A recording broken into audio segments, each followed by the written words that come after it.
También ves, bueno, ¿no?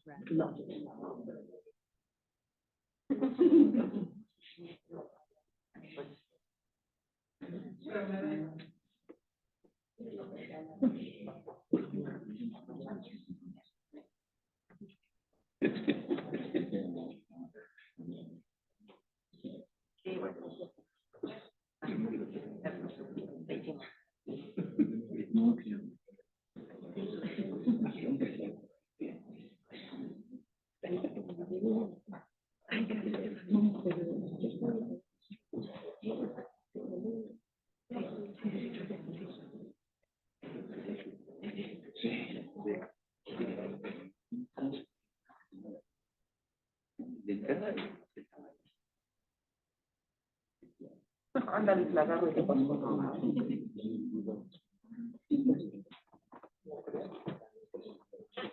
Daré una presentación.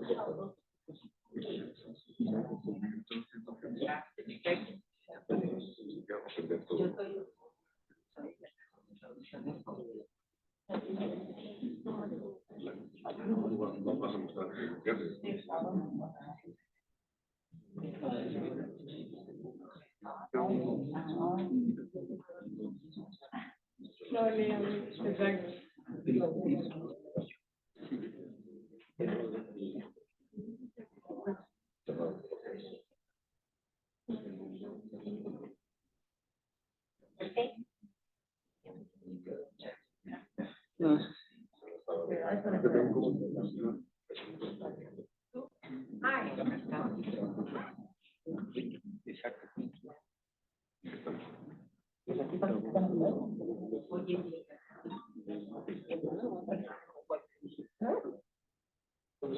Ya sabes que es muy Genial. hasta el lunes.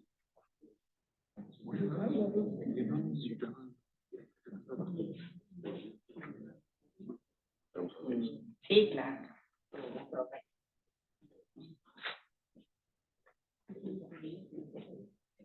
Toca el micrófono.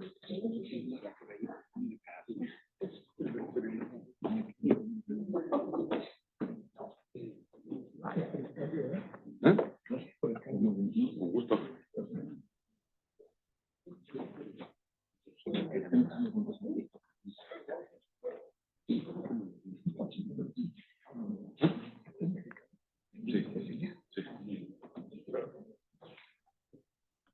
Bueno, voy ya para no retrasarnos más. Muchas gracias por venir al seminario, primer seminario del 2025.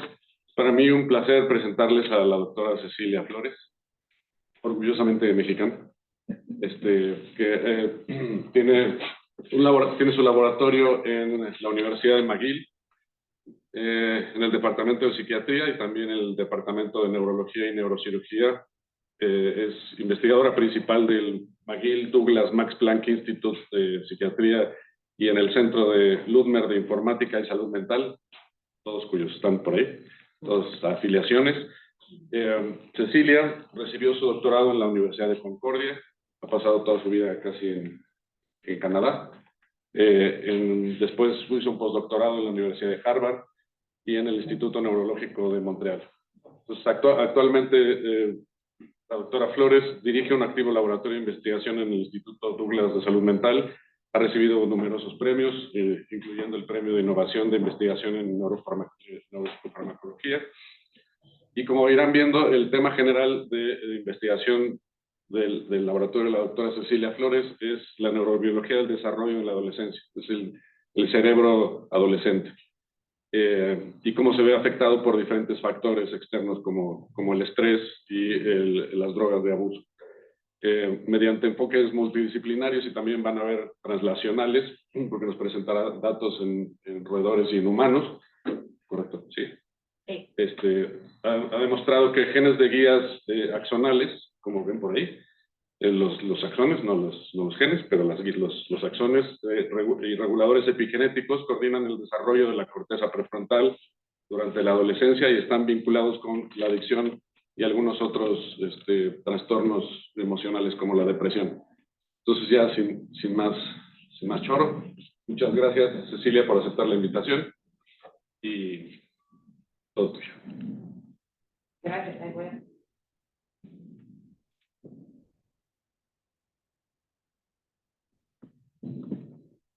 Muchas gracias, Francisco. Es un placer para mí estar aquí. Espero que me esté hablando muy fuerte. Estar aquí en México y tener la oportunidad de compartir el trabajo que estamos haciendo en Canadá con investigadores, estudiantes y postdocs en México, que yo me siento totalmente mexicana. Mi presentación no es muy corta, pero preferiría que me interrumpieran si no entienden y tal vez las preguntas al final.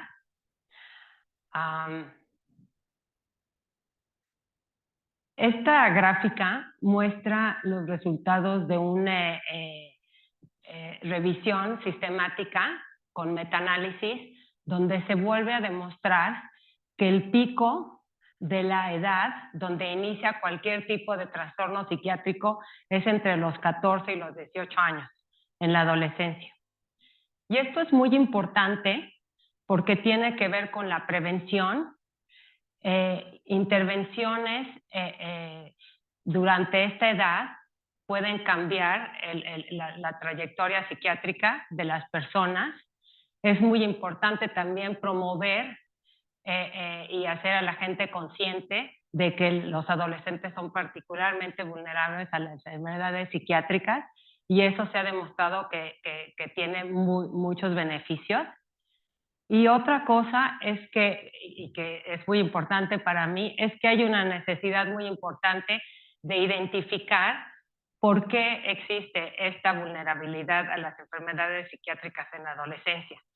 Y en esto hay muchísimos investigadores que hacen neuroimaging en adolescentes, como el grupo de Beatriz Luna, y han aumentado el conocimiento de lo que pasa en el cerebro en la adolescencia en humanos. Pero también yo creo que es muy importante conducir experimentos en neurociencia básica en roedores, como los que conducimos nosotros en el laboratorio, para aprender más sobre los mecanismos y los procesos que están implicados en esto. Los adolescentes son particularmente vulnerables a la adversidad ambiental, particularmente al estrés social.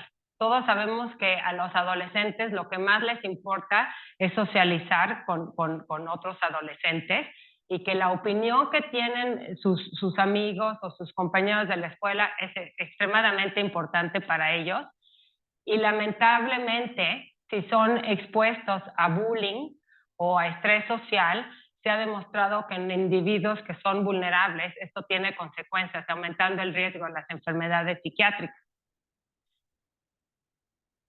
Pero los ratones también son como los humanos y las ratas, en general los roedores, porque el comportamiento social aumenta o encuentra su peak en la adolescencia también. Entonces, nosotros hemos pensado que si conducimos estudios longitudinales en roedores, podríamos saber cuáles son las consecuencias a corto y a largo plazo si los animales están expuestos al estrés social. Entonces, nosotros construimos un modelo de estrés social o bullying en ratones, machos y hembras. Eso es lo que es original en nuestro trabajo, que el modelo funciona en machos y hembras, en donde, después lo voy a explicar más despacio, pero lo que hacemos es que un ratón adolescente experimental, que puede ser hembra o macho, es expuesto al ataque de otro ratón de otra cepa de CD1, que los ataca por determinado número de ataques o determinado número de tiempos, y después de este ataque ponemos a los animales juntos en una caja con plexiglas que tiene hoyos, y entonces el ratón que fue atacado puede ver y oler al ratón que lo atacó. La ventaja de nuestro modelo es que como la adolescencia es muy corta en los ratones, y sabemos que la adolescencia en cuestión de periodos críticos o vulnerabilidad no es lo mismo en distintos periodos de la adolescencia, nuestro modelo tiene la ventaja de que es muy corto, solo dura 4 días, y que entonces lo podemos hacer en distintas etapas de la adolescencia. Y usando este modelo, lo que hemos, en todas mis slides van a ver fotos de mis estudiantes, no los voy a mencionar para no tardarme todo, pero obviamente todo es el trabajo de ellos y de mis postdocs. Y entonces lo que hacemos es que exponemos a ratones a este estrés social en la adolescencia, y en la adultez después los dejamos que crezcan sin que los disturbemos, y en la adultez los testeamos para ver cómo está su eficiencia en inhibir el comportamiento, en qué impulsivos son ellos. Y usamos una prueba que se llama el Go-No-Go Task, que es muy utilizada en humanos. Y en esta tarea, lo más importante que les quiero mencionar es que el animal tiene que responder y presionar una lucecita que se prende para obtener un reward, una recompensa, pero si la luz aparece al mismo tiempo que un tono acústico, el animal se debe de quedar quieto, si no, no obtiene el reward. Pero si el animal comete errores, y que se llaman errores de comisión, no obtiene el reward, y entre más errores de comisión es considerado más impulsivo.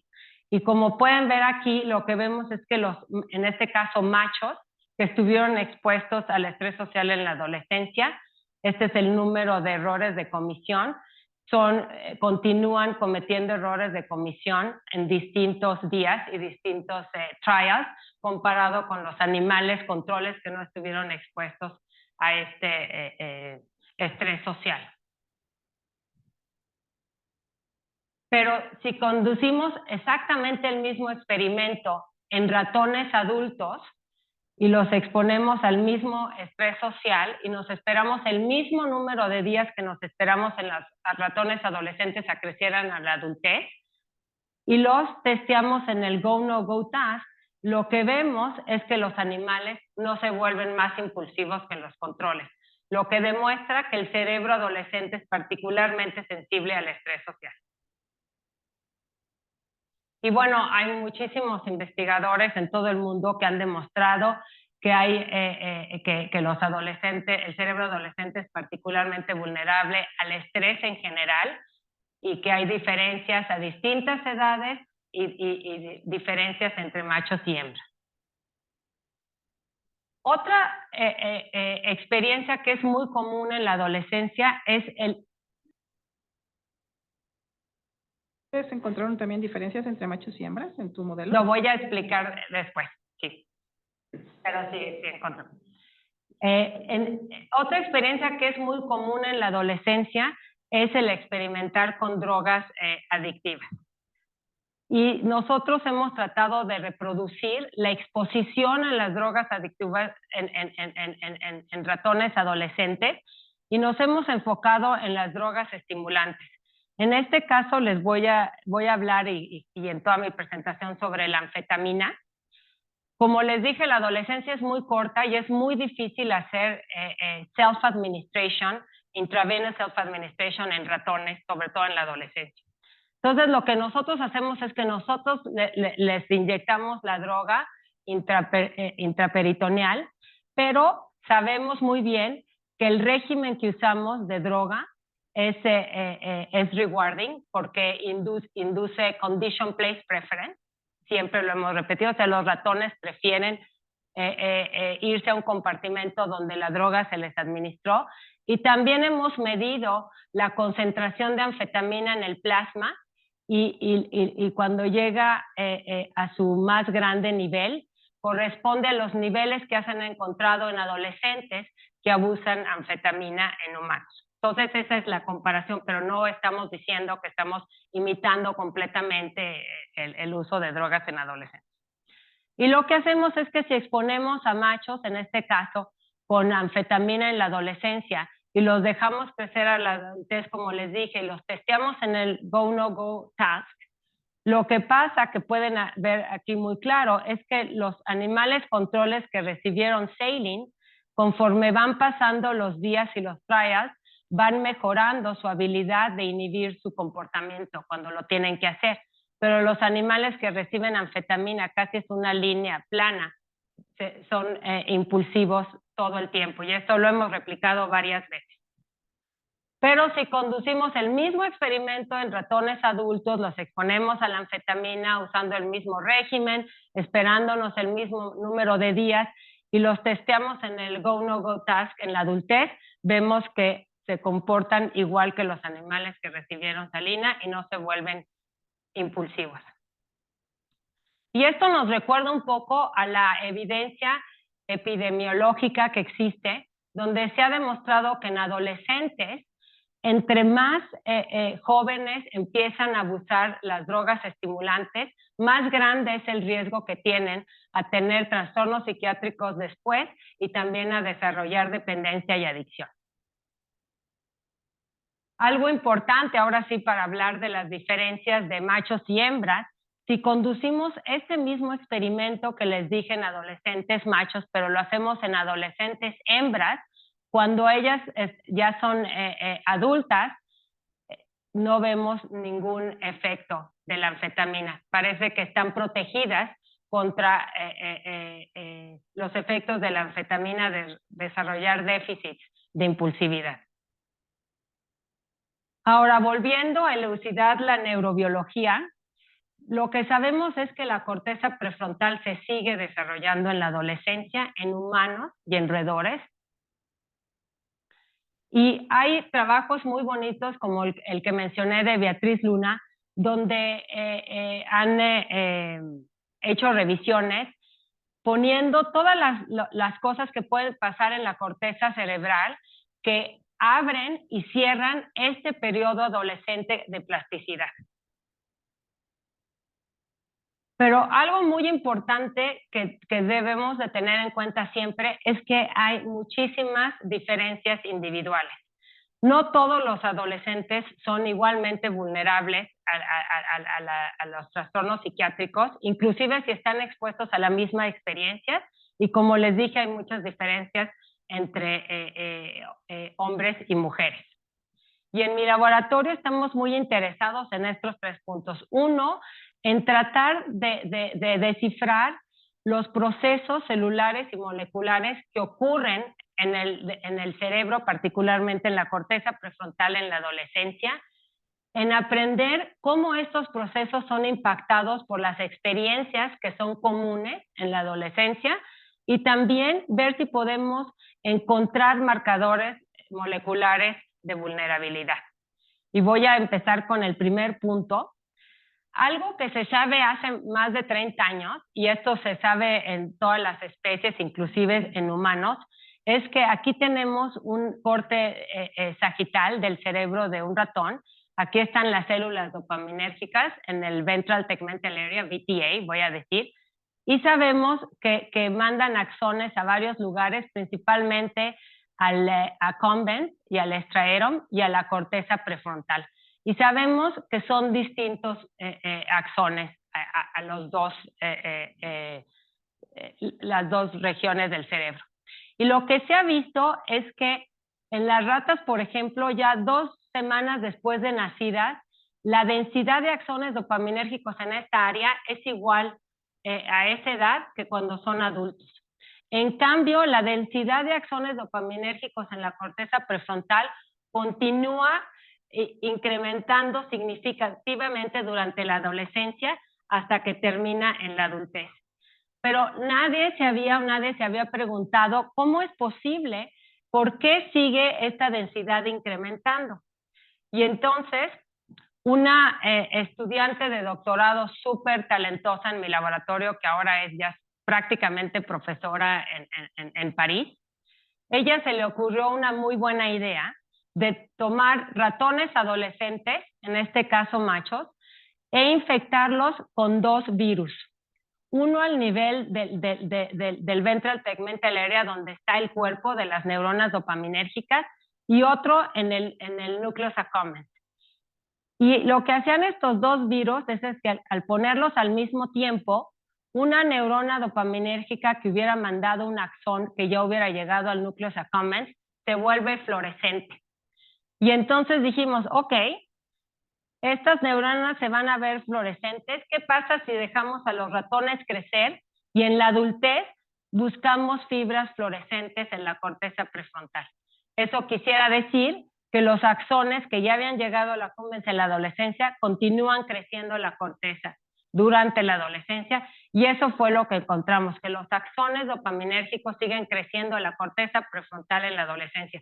Obviamente hemos conducido todos los experimentos controles que se los puedo explicar al final, pero no hay colaterales, etcétera, todos esos controles están.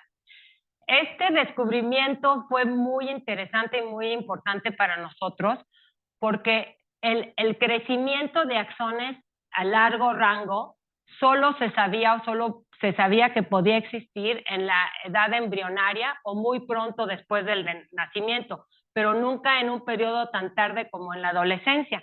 Lo que quiere decir que los axones siguen creciendo todo el tiempo durante la adolescencia y se vuelven muy vulnerables a cualquier evento que pueda pasar internamente o externamente. Y también hemos demostrado que este crecimiento gradual de axones de la accumbens a la corteza en la adolescencia ocurre en paralelo con cómo se va refinando la habilidad de inhibir el comportamiento. Y eso se ha demostrado también mucho en humanos. Bueno, espero que hayan entendido ahorita porque de estas son como que las bases de la presentación. La siguiente pregunta que nos hicimos es, ok, pero ¿cuál es el mecanismo responsable para que estos axones sigan creciendo de la accumbens a la corteza en la adolescencia?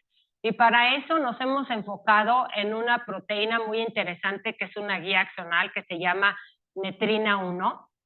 Y hay muy pocas guías axonales porque son muy coordinadas en el desarrollo del cerebro. Pero lo interesante que tiene la netrina es que tiene una doble función que puede atraer o repeler axones dependiendo de los receptores que los axones estén expresando. En general, hay dos tipos de receptores, el DCC, del que voy a hablar toda mi presentación, que es responsable por la atracción de los axones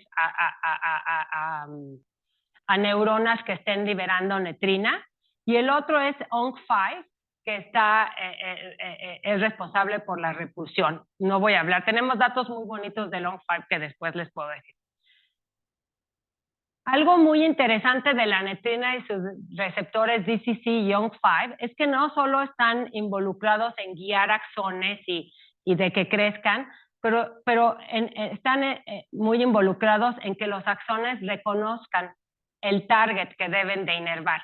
Y quiere decir que en el camino va a haber puntos intermedios donde los axones tienen que decidir quedarse o continuar creciendo. Hay muchos estudios que demuestran que el balance de estos dos receptores son los que realmente producen la función en espacio y tiempo de la netrina en el cerebro. Y algo que les quiero decir brevemente para que puedan entender el resto de mi presentación es esto. Los axones dopaminérgicos que inervan el núcleo accumbens, todos expresan DCC. De hecho, toda la proteína de DCC en el núcleo accumbens está en axones dopaminérgicos. Por el contrario, los axones que continúan creciendo en la corteza y que inervan la corteza prefrontal no expresan DCC o muy poquito.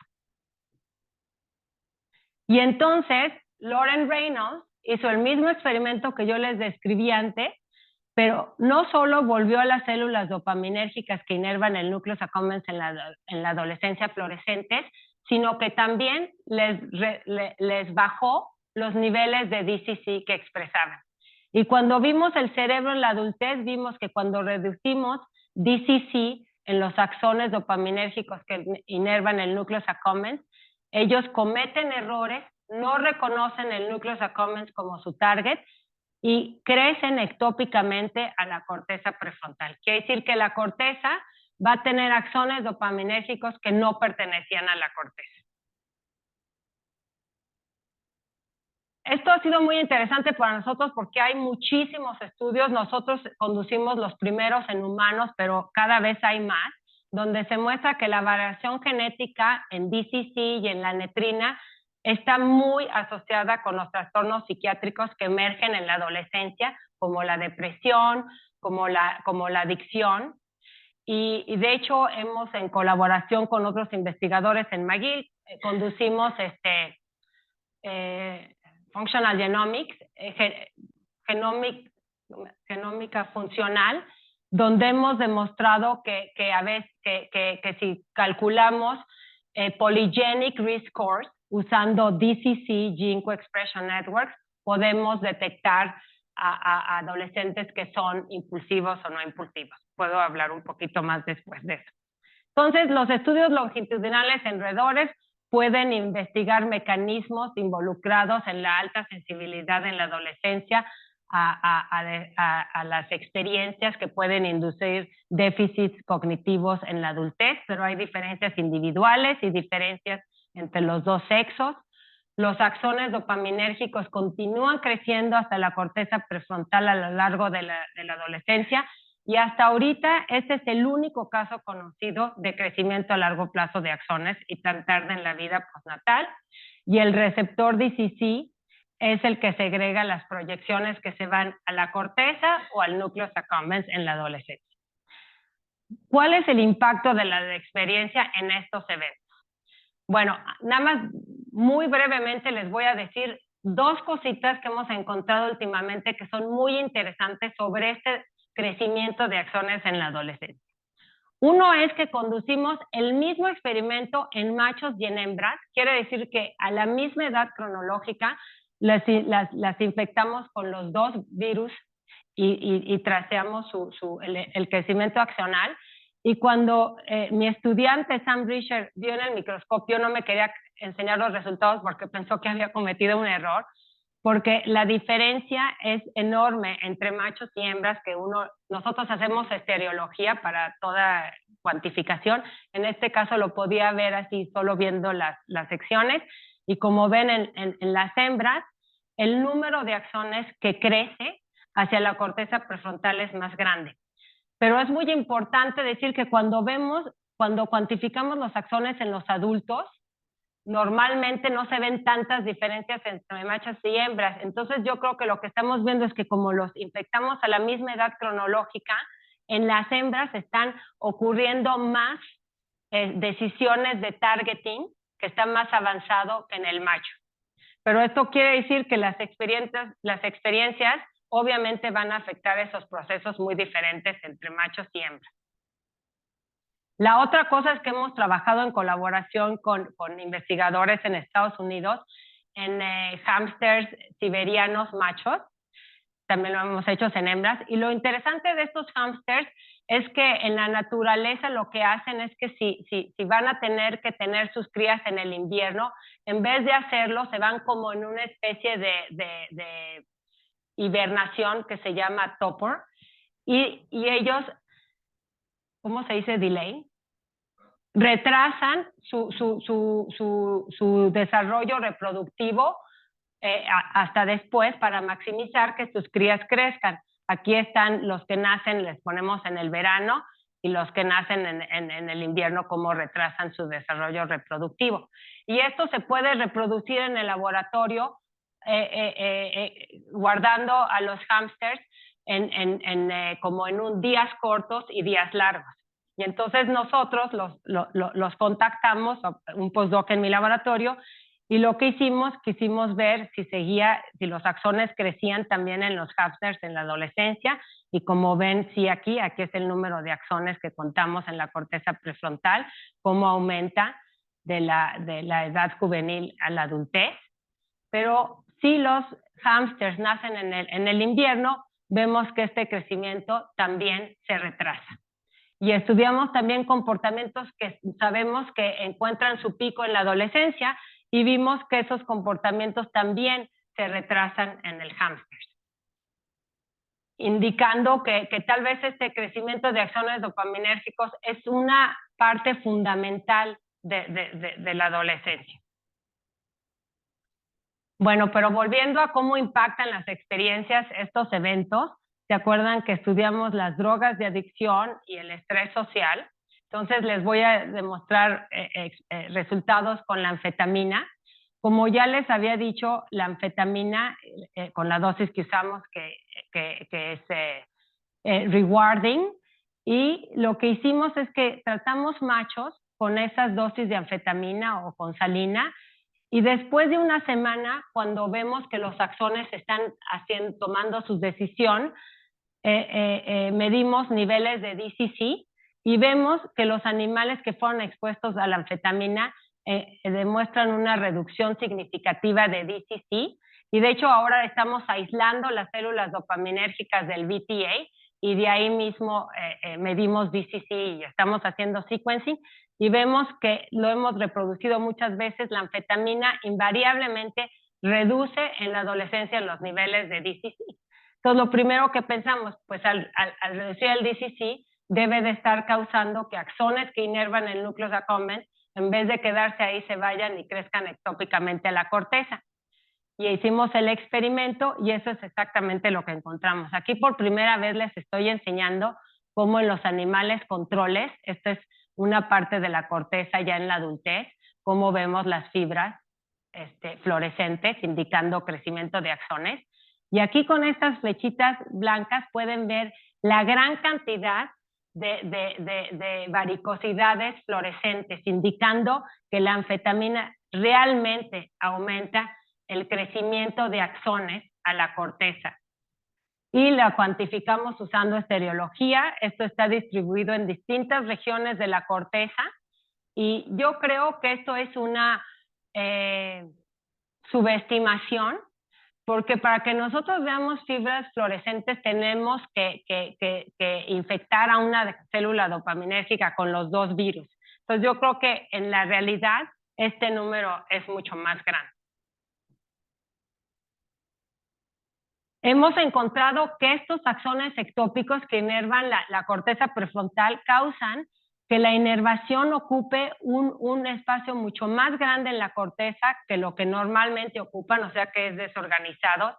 Los axones también tienen menos varicosidades en los animales que recibieron anfetamina antes, y como les había dicho, los axones dopaminérgicos que inervan el accumbens y la corteza tienen distintas propiedades, por ejemplo, la expresión de DCC, pero hay muchos investigadores que han demostrado que tienen muchísimo más expresión del dopamine transporter, distintas propiedades electrofisiológicas, etcétera. Entonces nosotros nos hemos preguntado, ¿estos axones que están ectópicamente inervando la corteza conservan las propiedades del target que que deberían de haber inervado, o adoptan las características de su nuevo target?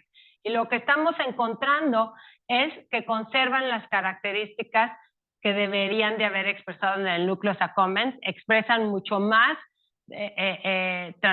dopamine transporter, y aparte cuando hacemos fiber photometry con sensores fluorescentes de dopamina en la corteza prefrontal y los inyectamos, por ejemplo, con metilfenidate, que es otro estimulante, vemos que los animales que recibieron anfetamina en la adolescencia, su respuesta dopaminérgica es totalmente exagerada. Y todo esto creemos nosotros que es lo que causa la impulsividad en estos animales. Todo esto es en machos. ¿Sí? Recreativa, 4 miligramos por kilo. Sí. Suena un poco alta para... En estudios conductuales, cuando lesionas, pones 1 miligramo por kilo y ya eso induce una conducta de giro muy marcada. ¿En ratones o en ratas? Ratas. En ratas. Sí, es que en ratones es muy diferente. Sí, no, en ratas es 4 miligramos por kilogramo en ratones es una dosis grande, pero es distinto que en ratas. ¿Y piensan que ese mecanismo sí tiene que ver con la acción de la anfetamina sobre el sistema dopaminérgico o hay otros actores involucrados? Sí, muy buena pregunta. En lo que hemos estudiado nosotros con DCC, todo eso hemos demostrado que se puede bloquear con receptores D2. Entonces sí tenemos evidencia de eso, pero también lo que no voy a hablar mucho de esto, pero tiene que ver muchísimo con epigenética y con microRNAs, pero definitivamente los receptores dopaminérgicos están involucrados. Yo también creo que al ejercer estos cambios, hay cambios también en otros sistemas como el noradrenérgico y el serotoninérgico que no hemos investigado. pero a consecuencia de eso. Espero que haya contestado tu pregunta. Ok. En colaboración con Jeremy Day, hemos usado CRISPR para ver si podemos prevenir la reducción de DCC con la anfetamina. Entonces, lo que hacemos es que usamos CRISPR y aumentamos la expresión de DCC en ratones adolescentes. Y lo que encontramos es que esto protege completamente a los machos contra todos los cambios que les demostré. Moleculares, celulares, con fiber photometry, con los dopamine sensors de comportamiento, etc. Y esta protección nos recuerda lo que les había enseñado al principio, que las hembras están protegidas. Y de hecho, cuando tratamos a las hembras con anfetamina no vemos ni cambios en DCC, ni la reorganización de los axones en la corteza prefrontal en la adultez, ni los cambios en la función de dopamina que vemos con los sensores fluorescentes. O sea que las hembras parecen estar protegidas contra la anfetamina en la adolescencia, por lo menos en estos efectos. Entonces, para hacer un summary rápido, en machos, la anfetamina tipo recreacional induce crecimiento ectópico de axones de dopamina en la corteza prefrontal, y estos axones parece que retienen las propiedades del target que habían estado destinados a inervar. Estos cambios están asociados con déficits en impulsividad en la adultez, en machos. Los receptores DCC causan todo esto, y esto se puede prevenir con gene editing, y el cerebro de hembras adolescentes parece estar protegido contra estos efectos. Brevemente, obviamente estamos súper interesados en las dosis terapéuticas de anfetamina y tenemos resultados muy interesantes, porque nuestro mensaje para nada quiere decir que las anfetaminas no se deben de prescribir a adolescentes que los necesiten. De hecho, los cambios que encontramos con las dosis parecidas a las terapéuticas son muy diferentes, y de hecho encontramos cosas que son beneficiosas. Y también estamos estudiando, tenemos muchos estudios con THC. ¿Sí?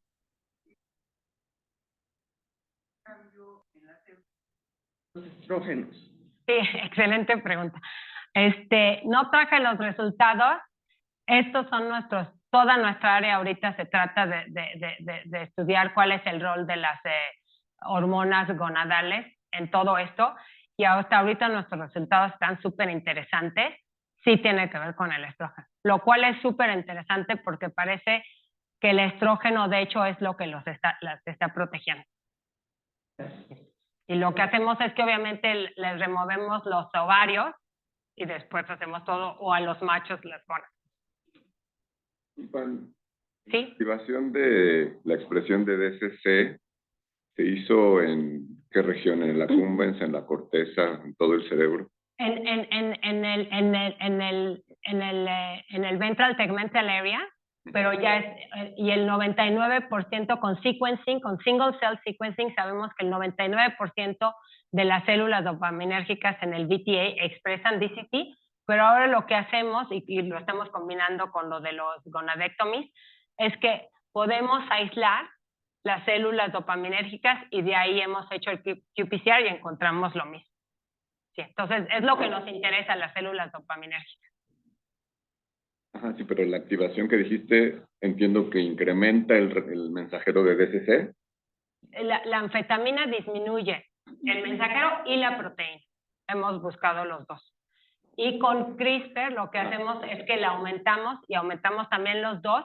Los ponemos los virus en el VTA, pero medimos la expresión en el VTA y la proteína en la combens, donde están los axones, y vemos un incremento. Okay. Sí. Y este crecimiento desmedido de los axones en la corteza frontal, ¿también está asociado a algún problema psiquiátrico, alguna enfermedad psiquiátrica que haya visto o relacionado? Sí, digo, no se sabe, pero nosotros creemos que sí. Eso es lo que queremos investigar, pero es difícil saber. Es difícil saber. Puedo contestar. O sea, podríamos hacer, voy a enseñar algunos experimentos en post-mortem tissue de humanos, pero de todas maneras lo que podríamos hacer, y lo estamos haciendo en colaboración con investigadores en el National Institute of Mental Health en Washington, pero lo que pasa es que si lo ves en postmortem y mides los axones dopaminérgicos, tampoco puedes saber cuándo crecieron, pero esa es la idea. Muy buena pregunta.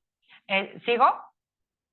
Sí. En este contexto de cambios que puedan ocurrir en la adolescencia, ¿se conoce si las personas que usan sustancias de abuso, como THC u otras, Sí. combinan eso con anfetamina o algún otro estimulante? Que si las, Adolescencia, en jóvenes. sí, que si combinan, yo creo que sí. De cualquier manera, depende de la persona. Yo pienso que obviamente que las drogas más abusadas en la adolescencia es el alcohol y últimamente el cannabis. Y esa es la combinación. Los estimulantes también, pero no a tal grado. No sé en México, la verdad, pero en general. Y no hemos estudiado combinaciones de drogas, pero sí nos interesaría. Sí, en los resultados previos se encontraron variabilidad individual, así que pudiera simular la variabilidad que se ve en las personas. Sí. Y lo que hacemos es que no voy a tener mucho tiempo de explicar, pero en vez de nosotros deciros, este es este grupo y este grupo, ponemos todos los datos, hacemos clustering and hierarchical clustering analysis, o sea que los datos se dividan de así y vemos dos grupos impulsivos y no impulsivos y vemos que hay variabilidad. Pero en general están los de anfetamina y los otros, lo cual eso nos interesa muchísimo. Voy a hablar un poquito de eso con el estrés, pero bueno, ¿continúo? Ok. Entonces ya les describí nuestro modelo de bullying en ratones, pero algo que quiero añadir es que lo que se hace, porque este modelo de social defeat stress lleva muchos años, el laboratorio de Eric Nestler, el que realmente lo ha usado y lo ha implementado, pero nosotros lo hemos adoptado en la adolescencia. Y lo que siempre se hace es que después del último sesión de defeat, y de que los animales están en la misma caja con el que los agredió, 24 horas después se les hace una prueba de sociabilidad. Y lo que se hace es que esta prueba tiene dos partes. En una no hay nada en esta partecita de la caja, y en la segunda se pone un ratón nuevo. Y lo que los ratones controles hacen es que inmediatamente se acercan y exploran, o sea, porque son muy sociables, pero los que estuvieron expuestos al social stress evitan eso y se llama social avoidance.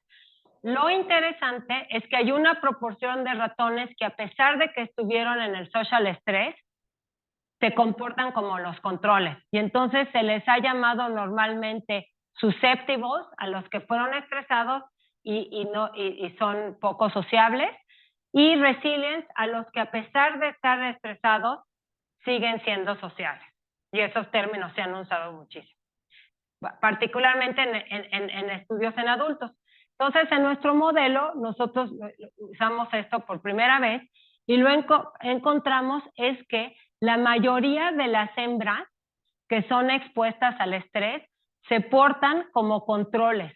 Solo un porcentaje muy chiquito muestran esta aversión al comportamiento social. Y los machos también, un poco mejor que las hembras, pero también solo una minoría son afectados socialmente.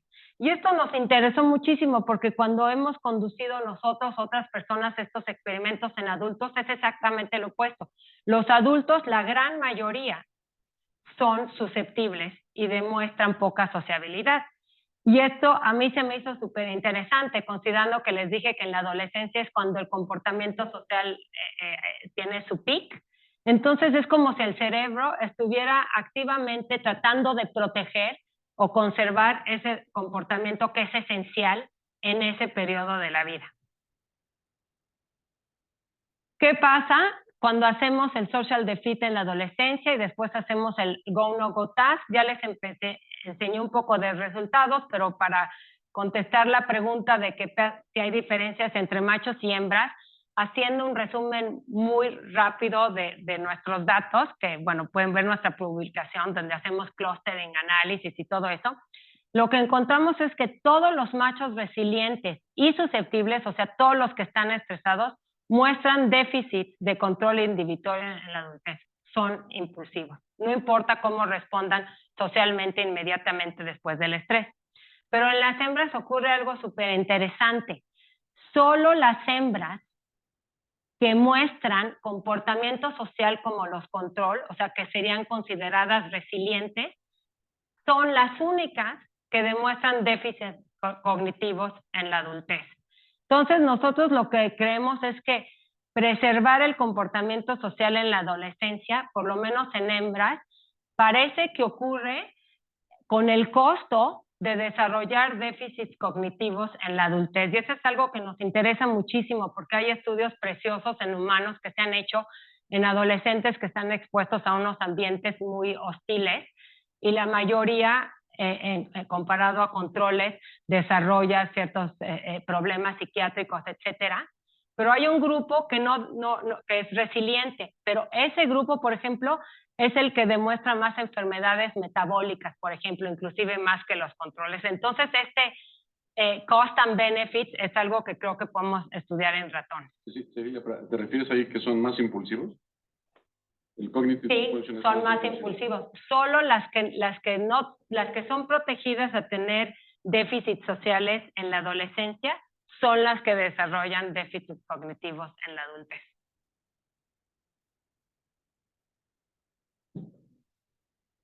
Y nada más para decir, obviamente estamos estudiando si el estrés regula o desregula los receptores DSC. En machos sí hay una reducción. En hembras este sistema no se altera para nada. Y obviamente estamos haciendo los experimentos con los dos virus y les puedo decir que los resultados así son muy, muy interesantes. Brevemente, lo que encontramos es que la diferencia, sí existe crecimiento ectópico, pero este depende de si son hembras o machos y de cómo responden los individuos socialmente inmediatamente del estrés. Entonces, bueno, esto es nada más para hacer un pequeño summary, que el estrés social induce déficits sociales en ambos sexos, pero con menos proporción que la adultez, y el fenotipo resiliente en la adolescencia no protege contra déficits cognitivos en la edad adulta, y nosotros hemos propuesto, y seguimos haciéndolo, que la clasificación de resilientes y de susceptibles es problemática, porque la protección y el riesgo, como les estoy demostrando, dependen del dominio que se estudia y varían también de acuerdo a la edad cronológica, que no les enseñé, pero tenemos evidencia, y al sexo. Bueno, o sea, voy a tomar un traguito de agua y si puedo terminar un poquito diciéndoles algo de nuestros experimentos en humanos. Espero que no estén muy cansados, pero ahí va. ¿En ratones la adolescencia de ambos sexos es simultánea o hay algún retraso? Pues es muy difícil saber, inclusive en humanos no hay una... el inicio y la terminación de la adolescencia es medio blurry. Pero en general las mujeres lo hacen antes, ¿no? Un poquito antes. Entonces lo que estamos haciendo, porque la pubertad está dentro de la adolescencia, entonces nosotros no pensamos que la pubertad define la adolescencia. Pero lo que sí estamos haciendo ahorita, porque estamos ya totalmente enfocados en las hormonas sexuales, lo que estamos haciendo es que en colaboración con Kristen Delevich en Estados Unidos, estamos haciendo todo un escaneo súper a profundidad entre machos y hembras en esta cepa de ratones, porque también varía mucho, de todo el desarrollo sexual, hormonas, etcétera, etcétera. Sí. Y sí parece que está un poquito, unos días adelantados en las hembras, pero yo no diría que esto ocurriría en todos los roedores ni en todas las especies. En humanos, definitivamente. Sí, lo pensaba en el contexto de estos experimentos, probablemente lo hicieron a la misma edad en ambos sexos, ¿no? Exacto. Yo creo que por eso encontramos esa diferencia en creaciones de axón. Sí. Bueno, entonces, ¿qué controla la expresión de DST? Y están involucrados los procesos epigenéticos, y eso es lo que nos lleva a nuestra última parte de investigación. Y nos hemos enfocado en los microRNAs, que son pedacitos de DNA que no encodan ningún gen y que se consideraban basura, pero realmente juegan un papel importantísimo en la regulación de la translación del RNA mensajero o en su degradación, o sea, y generalmente lo inhiben. Y los microRNAs se están considerando como ligas moleculares entre el ambiente, por ejemplo, entre factores de riesgo, pero a mí me interesan también mucho los factores protectivos como el ejercicio y las enfermedades psiquiátricas. Y nosotros y muchas otras gentes han demostrado que los microRNAs se pueden medir en tejidos periféricos como la saliva y la sangre. Y hemos encontrado un microRNA que inhibe DCC y está expresado en células de humanos, de ratones, inclusive células dopaminérgicas. Y lo que hicimos es que en colaboración de Gustavo Tureken McGill y Eric Nestler, lo que hicimos es que usamos tejido post-mortem de individuos con depresión que se murieron a causa del suicidio, y encontramos en 2 distintos e independientes cortes un incremento en DCC en la corteza prefrontal, y cuando medimos miR218 vimos exactamente lo opuesto, y vimos que en el grupo de individuos con depresión hay una relación significativa negativa, que tal vez quiere decir que es causal. Pero algo que hicimos es que cogimos ratones adultos y usamos virus y aumentamos o inhibimos la expresión de este miR218 en unos experimentos solamente en células piramidales de la corteza prefrontal. Y lo que encontramos es que había una reducción o un aumento, pero lo mismo encontramos en la sangre de estos animales. Y de hecho encontramos correlaciones significativas. No sabemos si el microRNA que estamos midiendo en la sangre viene de la corteza prefrontal o hay otra señal, pero se nos hizo muy, muy interesante.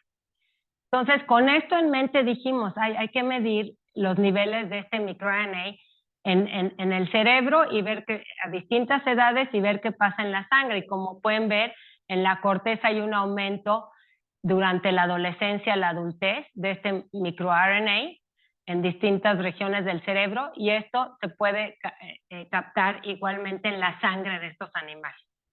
Entonces lo que hicimos es que cogimos ratones adolescentes y les sacamos sangre del cachete y los dejamos crecer en la adultez, y en la adultez los expusimos al estrés social, y lo que encontramos es que los niveles de este microRNA miR218 en la adolescencia predicen la severidad de cómo los animales responden al estrés en la adultez. O sea, puede ser como un predictor de cómo los animales van a responder al estrés en la adultez. Entonces dijimos, ¿por qué no hacemos esto en humanos? Y esto ya es una línea de trabajo que estamos siguiendo mucho en mi laboratorio, donde pensamos hay que tener cohortes de adolescentes, tomarles muestras de saliva o de sangre, hacer sequencing de microRNA y ver si hay diferencias, si podemos usarlos como predictors, etcétera, si podemos ver si responden a tratamientos, etcétera. Y esto es una colaboración muy grande con investigadores en UCLA, en Stanford y muchos investigadores en México. Y hoy nada más les voy a enseñar brevemente los resultados que tenemos de un cohorte que se llama TIGER, que quiere decir Teen Inflammation Glutamate Emotion Research, que este cohorte está por investigadores de Stanford y de UCLA. Y ellos, lo interesante es que colectaron muestras de sangre que se llama dry blood spot y se llama muestras secas de sangre, manchas de sangre seca o algo así, pero le sacan la sangre del dedo y lo ponen en un papelito, seguro lo han visto. Y nosotros dijimos, eso es genial, porque ellos lo usan porque en adolescentes que no les gusta que les saque sangre, etcétera, nada más con la sangre lo ponen en un papel y lo guardan en el refrigerador, ocupa 0 espacio. Y nosotros dijimos, denos las muestras y vamos a hacer microRNA sequencing. pero cuando mandamos extrajimos el RNA y lo mandamos a hacer sequencing, de la compañía nos dijeron que estábamos locos, que era imposible, dijimos, ok, entonces nosotros hicimos nuestras propias libraries, las construimos y hemos tenido resultados excelentes, y de hecho ya publicamos el papel con el proceso. Entonces es algo que la gente está poniendo mucho interés porque es muy fácil de extraer, se puede hacer longitudinalmente y nosotros sabemos perfectamente bien hacer el processing de las samples para hacer el sequencing. Y lo que encontramos con este cohorte, el cohorte en nuestras muestras eran un grupo de adolescentes que están diagnosticados con depresión y un grupo de adolescentes que son controles. Y lo que encontramos es que después de hacer el sequencing de microRNA, como son muchísimos microRNAs, es muy difícil encontrar significancia porque hay multiple comparisons, pero encontramos varios microRNAs que están aumentados en los individuos que están diagnosticados con depresión, y entre todos estos microRNAs hay 9 que pasan estadísticas muy estrictas. Y cuando seguimos esos 9 microRNA, lo que hemos visto, haciendo un summary, es que están sobreexpresados en depresión. Cuando vemos, usando muchas bioinformatics, vemos que están expresados todos en el cerebro y que sus mRNA targets están muy involucrados en el neurodesarrollo y también en los procesos cognitivos. Nada más para darles algún ejemplo, en este cohorte tenemos muestras de adolescentes que las dieron en time 1 y después de 9 meses, y lo que encontramos es que algunos de los microRNAs que nosotros encontramos que están diferentes en los grupos con depresión pueden predecir la severidad de los síntomas de depresión 9 meses después, pero no la severidad, por ejemplo, de los síntomas de ansiedad. Entonces parece ser muy específicos. Y bueno, ¿Estas personas estaban tratadas o de esos 9 meses?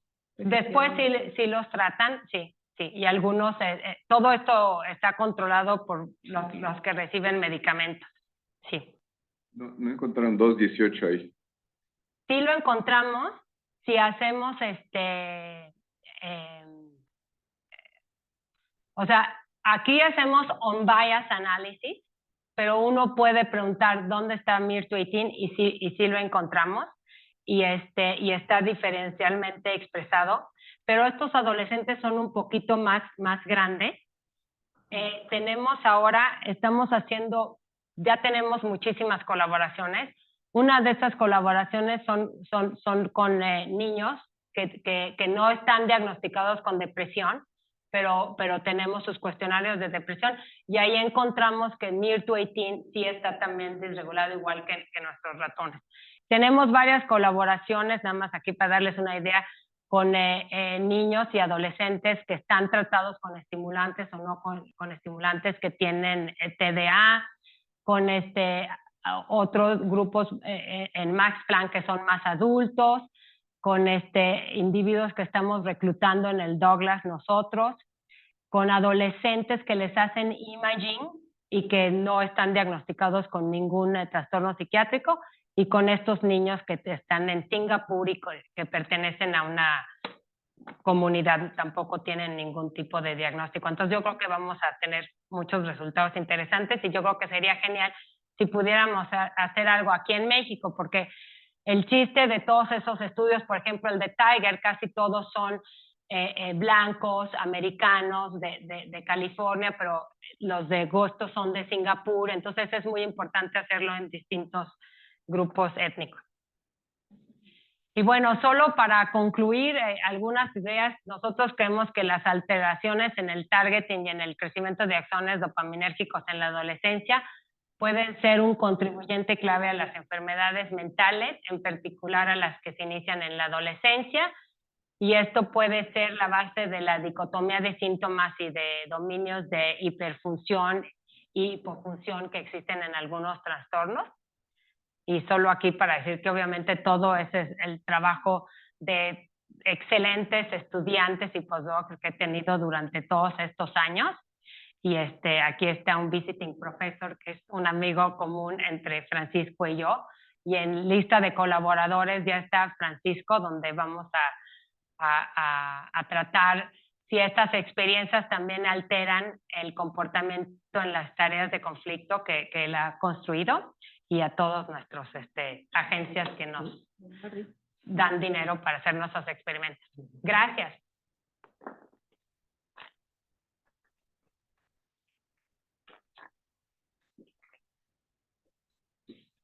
¿Una pregunta?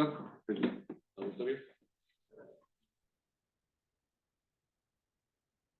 Yo sí tengo una pregunta. Para validar de alguna manera lo de los mRNA, ¿se ha visto cuál es el impacto que tiene la neuropsicofarmacología, dado que tú también estás en ese campo? O sea, si son personas que están tratadas con antidepresivos o no, ansiolíticos, con diferentes fármacos, si hay algún cambio en el registro de mRNAs. Sí. Hay unos estudios muy bonitos en adultos de Gustavo Turecki, nuestro colega.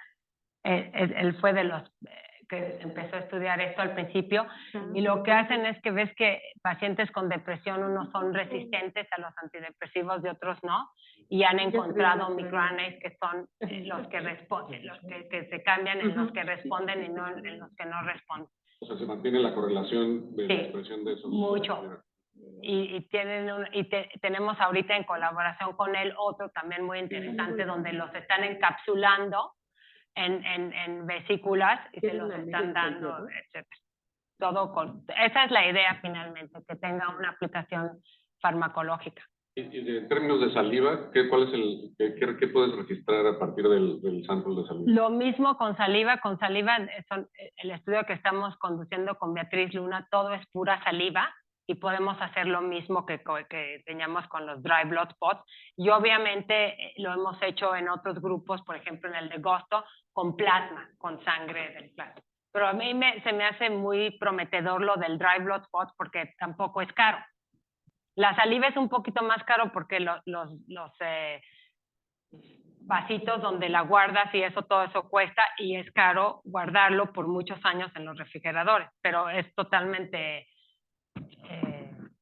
físico. Una pregunta por allá. Oye, llegué muy tarde a tu seminario, pero de la parte que me tocó ir, estos datos que mostrabas de los long non-coding RNAs en los 9 sujetos, Son microRNAs. microRNAs, perdón, en los 9 sujetos estos, la dispersión que mostrabas era muy grande. En los de 9 comparada con meses. En los de 9 meses. Los de 9 meses. Sí, eso estamos en revisión con el paper. Así son los resultados, lo podemos defender bien, sí. Correcto, nada más la duda que yo tengo es, quisiera entender, supongo que esa dispersión que no se ve en tu grupo control, que es de donde sacaste este grupo, debe haber alguna diferencia. Quisiera saber como qué crees tú que puede hacer. Exacto, esa es la diferencia que nosotros pensamos que es muy interesante. Tienen muchísimas medidas sobre los sujetos que participaron en el estudio, y eso, por ejemplo, niveles de pubertad, etcétera, etcétera, etcétera. Pero no sabemos exactamente qué es. Pero eso es lo que a nosotros nos interesa mucho, precisamente la dispersión que hay en un grupo y no en otro. Ahora, los estamos midiendo en sangre. Entonces no podemos decir ahorita mucho del cerebro. Para eso estamos usando bioinformática y todo eso, pero lo que estamos haciendo es ahora tratarlo de medir en ratones y ver qué hace. ¿Sí? Vale. Yo creo que estaba primero Fernando. Adelante. Bueno, yo te quería preguntar, por ejemplo, los chicos que durante la adolescencia usan drogas y todo lo demás, que probablemente no tuvieron un buen desarrollo, ¿ya están perdidos? No. Pues sí, es que... Muy buena pregunta, totalmente no. O sea, yo siempre, hay muy bonitos estudios que yo digo siempre, there is hope. Yo creo que de hecho es la minoría los que están perdidos y debe de haber muchas otras características, por ejemplo, historia familiar psiquiátrica, miles de otras características. Pero yo creo que encontrar los que no están perdidos, ¿por qué? Es súper importante. Entonces nosotros estamos ahora muy interesados en, por ejemplo, los efectos que tiene el ejercicio como prevención. Y entonces ahora, como ustedes saben, se pueden ir, es muy fácil irse a los large datasets, que no enseñé datos, pero nosotros estudiamos large datasets como el ABCD de Estados Unidos o el ALSPA, que es un cohorte muy grande de miles de adolescentes en Inglaterra. Y lo que hacemos es que estudiamos en paralelo, por ejemplo, los que estuvieron expuestos al bullying, cuántas veces, a qué edad, etcétera, y después vemos si son impulsivos, etcétera. Ahora vamos a ver si estuvieron expuestos a las drogas y también, y obviamente hemos encontrado lo mismo que en los ratones, o sea, que hay un gran grupo que son impulsivos. Pero ahora lo que queremos ver es, hay muchísima información de si estuvieron expuestos al ejercicio, etcétera. Entonces queremos ver toda la influencia del ambiente bueno. Y es todos esos estudios que no se saben de los individuos que son más vulnerables a los eventos adversivos, son los más vulnerables a un ambiente positivo. Y entonces yo siempre que leo eso me gusta muchísimo porque obviamente hay mucha esperanza y hay que enfocarnos en eso. Una pregunta que quizás sea un poco long shot, con la información que tienes de los microRNAs que bajan y que suben, ¿puedes predecir cuáles son los genes que esos microRNAs están regulando y ver si también bajan y suben? Ya, total, excelente pregunta. Eso es exactamente lo que estamos haciendo. Eso es exactamente. Entonces, ya en ese estudio que ahorita está under review, encontramos todos los targets de esos 9 microRNA y ahora es saber qué pasa con ellos. Entonces, estamos haciendo varias cosas. Una es con las mismas dry blood spots, hicimos el genotipo. Y entonces lo que vamos a hacer... Sí, es que hay que... Lo que se puede hacer ahora es enorme. El chiste es no aceptar cuando alguien dice no. Entonces hicimos el genotipo y ahora vamos a calcular polygenic risk scores basado en el genotipo y aparte vamos a hacer, no sé cómo se dice en español, WCNA, wait, pero es una cosa que puedes ver,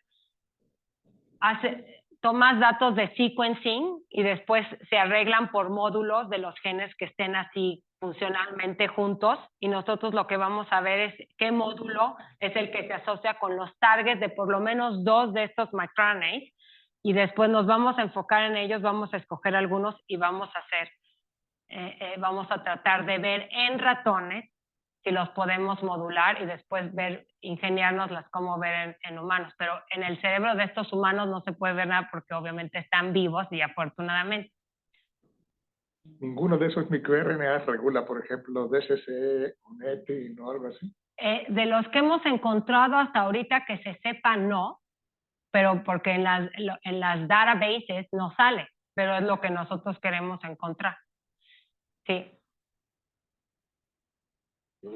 Era un poco en este sentido, si hay algunos otros genes que están regulándose por microRNAs, estos que aumentaron en las personas con depresión, que sean receptores para guía axonal o algún proceso similar. Sí, varios, sí, varios.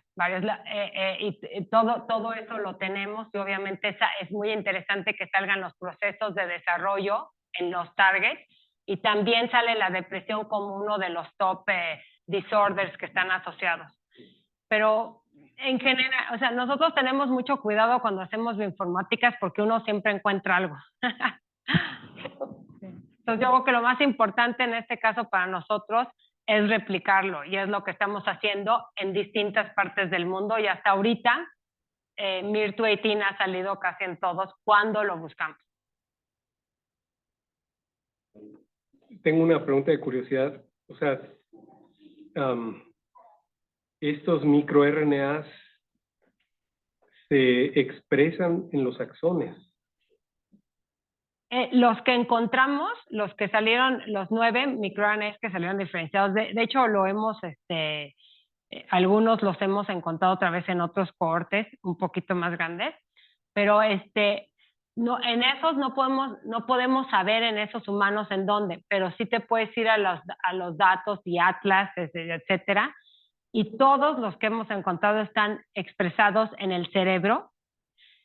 Muy interesante están en REACH, en la sustancia nigra, y esos datos obviamente no diferencian la sustancia nigra y el VTA. O sea, a nosotros se nos hizo muy interesante que estuvieran en la sustancia nigra, en el midbrain, tal vez son células dopaminérgicas, pero todavía no podemos hacer eso porque necesitaría hacer, todo esto es sequencing, etcétera, tiene que ser single cell. O sea, la duda es porque existe la barrera hematoencefálica que es permeable a los axones, ¿no? Del sistema periférico. Ya. Y la Ya duda... entiendo la pregunta. Ajá. Los microRNAs son muy interesantes porque en muchos casos pueden viajar libremente, pero en la mayoría de los casos están en exosomes o en extracellular vesicles. Y casi todo lo que hemos nosotros usado en psiquiatría viene de estudios de cáncer. Y es una manera muy excelente de comunicarse el cuerpo de neuronas a astrocitos, por ejemplo, o de neuronas localizadas en una parte del cerebro o a otro, pero de órgano a órgano. ¿Qué manera más de que un órgano mande un microRNA a otro órgano y ese microRNA regule la expresión genética en ese órgano? Y en eso ha sido muy importante toda esta comunicación. Y es lo que nos interesa mucho, pero todavía no estamos a la altura de saber de dónde vienen. Se puede, y nuestros colegas lo están haciendo. En dry blood spots no se puede, pero en plasma sí. Lo que hacen es que aíslan vesículas específicamente y pueden ver marcadores en las vesículas que vienen del cerebro. Y pueden buscar el trabajo de Gustavo Turecki y Corina Nagy, muy interesante. Más o menos eso era lo que preguntaba. No, muchas gracias a ustedes.